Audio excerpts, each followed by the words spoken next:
Hello guys, a very warm welcome to Udi Patang classes. आज की video में हम डिस्कस करेंगे दो टॉपिक्स के बारे में, जो कि हैं कि expected result date of prelims क्या होगी, और नेक्स्ट पोर्शन में हम डिस्कस करेंगे कि फॉर्मेट ऑफ डिस्क्रिप्टिव एग्जाम क्या होगा as based on previous year question paper analysis. जी हाँ, मैं आपको इन डेप्थ में बताऊंगा कि तीन पोर्शन जो कि डिस्क्रिप्टिव एग्जाम में आने हैं उनके क्या क्या वेटेज थे प्रीवियस ईयर में, और उसी के पेपर के बेसिस के अकॉर्डिंग हम इस बार एनालिसिस भी करेंगे और उसी के अकॉर्डिंग अपनी स्ट्रेटेजी भी शुरू करेंगे। तो चलिए शुरू करते हैं। अब सबसे पहले हम डिस्कस करते हैं कि expected result date of prelims क्या होगी। जैसा कि हम सब जानते हैं कि सुप्रीम कोर्ट ने 7/10/2022 को रिलीज कर दिया है अपना आंसर की, और आप उसकी ऑब्जेक्शन कर सकते हैं 10/10/2022 तक। अब इस आंसर की का ऑब्जेक्शन के बाद सारा कुछ आपका डाटा कलेक्ट होगा और आपका रिजल्ट मोस्ट प्रोबेबली एक मंथ के अंदर आ जाएगा। जी हाँ, एक मंथ कब तक होता है? वो होता है आपका 10/10/2022 से लेकर वो होगा आपका 10/11/2022 तक। जी हाँ, 10 नवंबर तक आपका रिजल्ट हर हालत में आ जाएगा, क्योंकि सुप्रीम कोर्ट जिस हिसाब से एक्ट कर रही है पेपर को कंडक्ट करवाने में, उस हिसाब से आपका तेजी से ये काम होगा और रिजल्ट भी जल्दी एक महीने के अंदर डिक्लेयर हो जाएगा। अब आगे बढ़ते हैं और समझते हैं कि ये जो रिजल्ट अगर डिक्लेयर हो गया प्रीलिम्स का और आपने क्वालिफाई भी कर लिया, तो डिस्क्रिप्टिव एग्जाम के लिए एक्चुअल में तैयारी कैसे करनी है, वो भी हम प्रीवियस ईयर के एनालिसिस को समझ के। अब सबसे पहले हम प्रीवियस ईयर से ये समझेंगे कि क्या क्या पोर्शंस आए थे डिस्क्रिप्टिव एग्जाम में। उसमें आया था कॉम्प्रीहेंशन, एसे और प्रेसी राइटिंग। ये तीनों सेक्शंस थे डिस्क्रिप्टिव एग्जाम में, और वो था टोटल 100 मार्क्स का। जी हाँ, डिस्क्रिप्टिव एग्जाम प्रीवियस ईयर 2017 में जेसीए में 100 मार्क्स का था, और कॉम्प्रीहेंशन आया था अराउंड आपका 30 मार्क्स का। जी हाँ, 30 मार्क्स का आपका टोटल आया था कॉम्प्रीहेंशन, जिसमें आपके थे क्वेश्चन 6 क्वेश्चन थे। अभी आप जैसे ये देख रहे हैं, write your own words as what to what Gandhi ji meant by self sufficiency, और फिर उसके बाद था what was the drawback with industrial societies and how the future of India, and third question था how the future of India lays in villages, why handicrafts were important for revival of villages, write antonym of underline words in the above stanza. और उसके बाद फिर 6 question था find out the word which means the same as under, infinite, essential, rebellion, resurrection, imperative. ये सारे questions थे, और ये टोटल था आपका कॉम्प्रीहेंशन 30 मार्क्स का। जब आप कैलकुलेट करेंगे, देखिए 5 5 5 5 5 5, मतलब ये है क्या है, 5 × 6 = 30 मार्क्स का आपका कॉम्प्रीहेंशन आया था।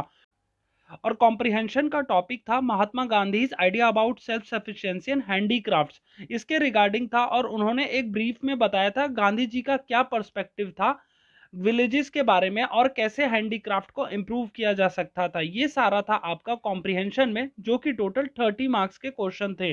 अब नेक्स्ट है आपका, उसमें था प्रेसी राइटिंग। उसमें था अराउंड आपका exceed word, answer should not exceed about 150 words. मतलब क्या है, प्रेसी राइटिंग ये नहीं कि आप कुछ लंबी लिख दें, वो थी आपकी अराउंड 150 वर्ड्स की, और टोटल था 30 मार्क्स का। और पैसेज था आपका डेमोक्रेसी के रिगार्डिंग, जो कि आपका क्वेश्चन नंबर 2 था प्रेसी राइटिंग में। और नेक्स्ट था लास्ट क्वेश्चन, वो था आपका एसे के बारे में। जी हाँ, टोटल थे उसके ऑप्शंस आपके अराउंड 5, क्योंकि सुप्रीम क्या कोर्ट क्या करती है, हमेशा ऑप्शंस देती है कि इन छठों में से कोई टॉपिक आपको चूज करना है और उसको आपको एसे में लिखना है, वो भी अराउंड 60 वर्ड्स में। जी हाँ, सुप्रीम कोर्ट हमेशा एक वर्ड लिमिट देती है। जैसे प्रेसी राइटिंग में उन्होंने 150 वर्ड्स की दी थी, और आपकी एसे में दे दी 600 वर्ड्स की, और वो थे टोटल 40 मार्क्स के। तो आपका क्या हुआ, आपका एसे हो गया अराउंड 30 मार्क्स का, प्रेसी राइटिंग हो गई आपकी 30 मार्क्स की, और पैसेज हो गया आपका टोटल 40 मार्क्स का। तो ये कितना हुआ टोटल, ये हो गया आपका 100 मार्क्स। मतलब क्या है, डिस्क्रिप्टिव एग्जाम आपका टोटल 100 मार्क्स का होगा। और इन पांचों ऑप्शंस जो कि है सुप्रीम कोर्ट ने प्रीवियस 2017 में दिए थे, इसमें से मैंने एक वुमेन एम्पावरमेंट का एस्से पहले से बना रखा है। अगर आपको देखना है कि कैसे एस्से लिखना होता है जेसीए के डिस्क्रिप्टिव एग्जाम में, तो वो आप प्लीज जाके मेरे चैनल पे देखिए, जिसका लिंक मैं डिस्क्रिप्शन में डाल दूंगा, और आपको और बेटर वे में अंडरस्टैंड होगा कि डिस्क्रिप्टिव एग्जाम की तैयारी एक्चुअल में कैसे करते हैं। और जैसा कि आप ऑप्शन में देख पा रहे हैं, सुप्रीम कोर्ट हमेशा क्या है, ऐसे को एक बहुत जनरलाइज फॉर्म में रखती है। जैसे वुमेन एम्पावरमेंट हो गया, माय ड्रीम जॉब हो गया, role of media in modern India हो गया, advantages and disadvantages of mobile phone हो गया, और इम्पोर्टेंस ऑफ स्पोर्ट्स हो गया। अब ये सारे टॉपिक एक जनरलाइज्ड टॉपिक हैं, ये बहुत स्पेसिफिक नहीं है कि न्यूक्लियर साइंस से रिगार्डिंग या फिर एटॉमिक एनर्जी एनर्जी से रिगार्डिंग, ये सब नहीं होते। ये सब वैसे टॉपिक्स होते हैं कि अगर आपको मेन पॉइंट्स भी पता होंगे तो आप अच्छे से फॉर्मेट कर पाएंगे। सुप्रीम कोर्ट खाली आपका फॉर्मेटाइजेशन देखती है कि आप कैसे फॉर्मेट करते हैं और अपने व्यूज को कैसे अच्छे से लिख पाते हैं। तो कोशिश करिए जितना सिंपल हो सके उतना लिखिए, और लिखने की कोशिश जरूर कीजिए डिस्क्रिप्टिव एग्जाम में पहले से, क्योंकि जितना पहले से आप लिखना चालू करेंगे उतनी अच्छी आपको एग्जाम में आदत रहेगी डिस्क्रिप्टिव एग्जाम में। क्योंकि प्रीवियस ईयर क्या हुआ था, प्रीलिम्स के रिजल्ट के बाद 17 दिन बाद आपका डिस्क्रिप्टिव का एग्जाम हो गया था। तो इसमें कोशिश करना बहुत मुश्किल होता है 17 दिन के अंदर अपनी डिस्क्रिप्टिव की तैयारी करना। और अगर आप अभी से करेंगे और मेरे चैनल को सब्सक्राइब करेंगे, क्योंकि मेरी कोशिश रहेगी आपको ज़्यादा से ज़्यादा एसएस की प्रैक्टिस करवा सकूं।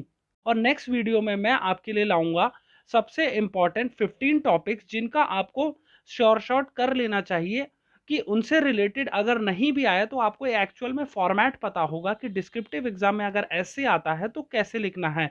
और अभी तक मैं टोटल 4 डिस्क्रिप्टिव के ऐसे करवा चुका हूं। और एक और चीज, ये फॉर्मेट जो है मैंने कहीं से नहीं, सुप्रीम कोर्ट की वेबसाइट से देखा है, जिसमें प्रीवियस ईयर उन्होंने क्वेश्चन पेपर डिस्क्रिप्टिव का 2017 का रिलीज कर रखा है पहले से, वो भी स्टूडेंट्स को समझने के लिए। मैंने बस एक आपको कम्युनिकेशन बेटर वे में अंडरस्टैंड करने के लिए एक वीडियो बनाई है।